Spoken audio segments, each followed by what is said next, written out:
Mga kapuso, karong bulan sa Mayo, sanglit atong ginasaulog ang adlaw sa mga inahan o Mother's Day.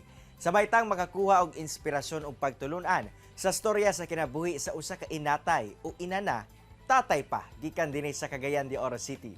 Sabay tang ila-ilahon ang Wonder Mom nga si Leslie Timbang. Hello Leslie, good morning and welcome dinhi sa At Home with GMA Regional TV na makita sa Tibok Mindanao. Kumusta ka karong higayuna? Good morning, GMA Regional TV. Good morning, viewers. Ma'am Les, unang-una congrats ti kano sanglit di gyud basta-basta ang imong ginahimo isip usa ka inatay o inana tatay pa. Pero ma'am, buot namo no ipaila-ila ang imong wonderful family ngadto sa ato mga kapuso. Kinsa ba ang imong anak ug kumusta sab ang inyong relasyon karon? Mayong buntag, ako dai si Leslie, ana ako'y duha ka anak nga si Lizette Timbang, nga ana karon nagtudlo na sa St. Mary's. Ug ako ikaduha, si Ria Nicole T. Timbang nga graduating sa senior high. Og so far okay naman ang amo ang relasyon sa akong mga anak. Makasinabot man mi bisag kamera. I'm so glad to hear Ma'am Les nga anaa sa maayo ang dagan sa relasyon nimo ug sa imong mga anak. Pero ma'am tuod, pila na ba ka katuig nga inatay o inana tatay pa? Og along the journey ma'am sa imong kinabuhi isip inatay, unsa ba ang mga realizations no nga imong nakutlo? Mga 15 years na gid sir sa akong pagka solo parents. O ako gyud na-realize nga lisod gid ay ang usa ka inahan nga mag-inusara ilabi na kay wala pa gid nga kahuman ang akong duha ka anak adto nga time.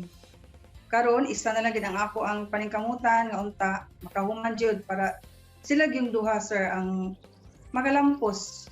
Ako gyud na-realize nga lisod gyud kung mag-inusara ka mo nagbuhaton gid nimo ang tanan nga makaya gid nimo para ra gid sa imong duha ka mga anak. Sa 15 ka tuig isip inatay, for sure ubay-ubay gyud ang mga pagsuway nga imong naagian Ma'am Les. Pero alang kanimo unsa ba ang pinakalisod nga part sa pagkainatay?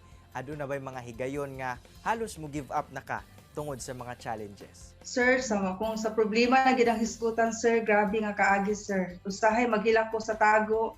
Labi ng panahon nga magtikog exam ang akong anak, makaingon ko naka-exam baka ato karon kay lagi promissory note ra gid kada exam akong ipahatod sir nga. Kaluyan sa Ginoo maka-exam man sad, makapangita man sad gid og ikabayad, makabayad lang atong gi-promise namo sa eskwelahan. Usahay makaingon ko nga asa baka ni taman ang ang mga trials nga gibuhat man gid ako ang tanan nga ingani pero niabot man gyud so ako gyud dawaton nga buhaton gid ako ang tanan para lang gid sa akong mga anak. Pero despite the challenges Ma'am Les nga imong naagian isip usa ka inatay, ania ka mibarog og milahutay gayod kauban ng imong mga anak. Tanaw nimo kinsa o asa ba ka gakuha og kusog aron makalahutay ka bisan pa man adunay mga problema? Unang-una sir, sa atong labang makagagahom ang Ginoo nga mo gyud naghatag kanako og kusog ug sa akong mga anak sir nga ila gyud gipakita nga bisan pa man tuod sa kalisod ilang gipakita ilahang pagpaningkamot nga tungod lagi ka sa among kawadon wala gid sila ni give up sa ilang mga pangandoy nga makahuman. Di man tanan pero ang uban single moms Ma'am Les no mangita gihapon og partner nga willing mo dawat kanila. Ikaw ba nangita ba gihapon ka Mr. Right? Bitaw unsa ba ang ginapangita nimo no sa usa ka lalaki? Basin viewer ra nato ang imong makadayon.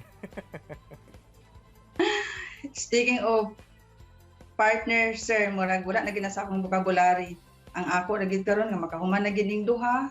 Kay og sila na lang ugma sir, murag di na kay ko mabalaka nga puro na sila naa sa profession. Wala na gid ko anak ang mga partner in life. Nako mga kapuso, closed doors na gid si Ma'am Leslie. Bitaw, unta makita nimo Ma'am Les no ang kalipay nga imong ginapangita dinhi kauban ng imong mga anak. Pero alang sa mga sama nimo nga single moms, aduna ba kay mensahe ngadto kanila labi na sa ato mga kapuso karong buntaga? Para sa akong mga kauban nga mga solo parents no, ang ato ra gyud buhaton ani nga dili lang gid nato pasagdan atong mga anak kay kita magyapon makabenepisyo ana. Ato gid silang amumahon at timanon hantod nga makabot nila ilang mga pangandoy kay kung ato silang pasagdan kita na magyapon ang makaluluoy sure ko nga og ato lang gid silang mapahuman, dako gid ang atong benepisyo gikan nila o kita mga matigulang na jud. Daghang salamat Leslie Timbang sa oras nga imong gihatag dinhi sa At Home with GMA Regional TV. More power alang kanimo og amping kanunay. Salamat pod at home GMA Regional TV. Kini ang At Home with GMA Regional TV.